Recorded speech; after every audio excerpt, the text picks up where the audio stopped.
लीजिए आप, मैं इस वक्त यहाँ पर सुल्तानपुरी पुलिस स्टेशन के सामने मौजूद हूँ। आप देख रहे हैं ये सुल्तानपुरी पुलिस स्टेशन। इसी सुल्तानपुरी पुलिस स्टेशन में वो इलाका आता है, जुरिस्डिक्शन इसी सुल्तानपुरी पुलिस स्टेशन का आता है जहाँ पर हादसा हुआ बताया जा रहा है। और इसी सुल्तानपुरी में ही P1 ब्लॉक है जहाँ पर आरोपी मनोज मित्तल की वो राशन की दुकान है, जिस राशन की दुकान से महज 100 मीटर के फासले से बताया जा रहा है कि लड़की की वो एक्सीडेंट हुई हुई स्कूटी बरामद की गई है। वो बलेनो कार भी वही राशन की दुकान के नजदीक देखी गई है। आखिरकार किस तरीके से मामला अब और उलझता हुआ नजर आ रहा है, सीधे आपको लेकर चलते हैं। मेरे सहयोगी अभिषेक उपाध्याय इस वक्त हमारे साथ मौजूद है। अभिषेक, मामला और पेचीदा और उलझता हुआ।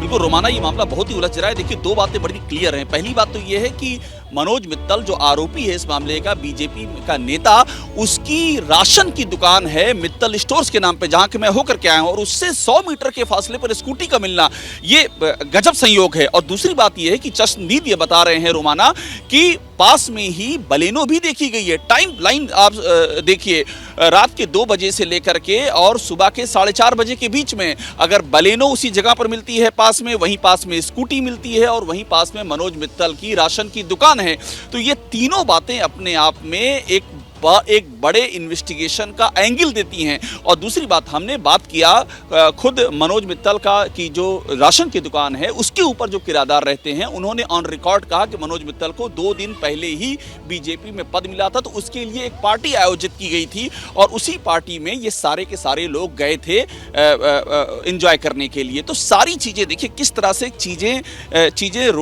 रोटेट हो रही हैं रोमाना, और किरदार क्लियर होते जा रहे हैं, उनकी भूमिका क्लियर होती जा रही है। और ये सब आसपास है, और जहां आप खड़ी हैं सुल्तानपुरी थाना, उसके अंदर पुलिस बैठी हुई है, सारे किरदार आसपास हैं। मुश्किल से 1 से 2 किलोमीटर की दूरी पर ये सारे किरदार हैं। लेकिन कुछ देर पहले हमने चश्मदीद से बात की थी, दीपक जिसने सबसे पहले देखा था इस हादसे को। ना दीपक से कोई पूछताछ हुई है पुलिस की अब तक, ना इन किरदारों से पुलिस अभी तक मिलने आई है। यही सबसे बड़ा सवाल खड़ा हो रहा है कि हम 2 किलोमीटर के दायरे में सब कुछ हमको दिखाई दे रहा है, लेकिन पुलिस की निगाहों को नजर क्यों नहीं आ रहा है रोमाना? 2 किलोमीटर के दायरे में सब कुछ नजर आ रहा है, लेकिन पुलिस की तो लगता है आंखों पर पट्टी बंध गई थी, क्योंकि पुलिस इस पूरे मामले में कल से क्या कह रही थी, ये सिर्फ एक्सीडेंट है, ये पुलिस की तरफ से कहा जा रहा था। और अब देखिए एक और चश्मदीद जो एबीपी न्यूज पर आया, जिसने बताया किस तरीके से आरोपी मनोज मित्तल, उसकी राशन की दुकान से महज 100 मीटर के फासले से लड़की की स्कूटी बरामद होती है, बलेनो कार वहां पर देखी जाती है। और एबीपी न्यूज पर 1 नहीं 2 नहीं, लगातार चश्मदीदों के आने का सिलसिला कल से बना हुआ है। कल से आपका चैनल एबीपी न्यूज महिला सुरक्षा से जुड़ी ये बड़ी खबर एक मुहिम के तौर पर उठा रहा है। जरा सुनिए किस तरीके से चश्मदीद एक के बाद एक एबीपी न्यूज पर सामने आए और इस पूरी कहानी को बेनकाब करते चले गए। जैसे ही घड़ी का काटा दोपहर 2:30 पे आए, बबीता जी का दिल सास बहू साजिश के लिए मचल जाए। और ये है इनकी बहू, पूरे दिन ऑफिस की टेंशन हो जाए गॉन जब ये करें अपना फेवरेट शो फ्री टाइम पे ऑन।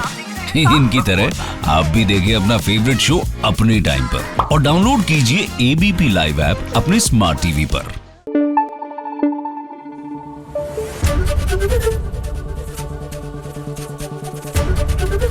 एबीपी न्यूज आपको रखे आगे।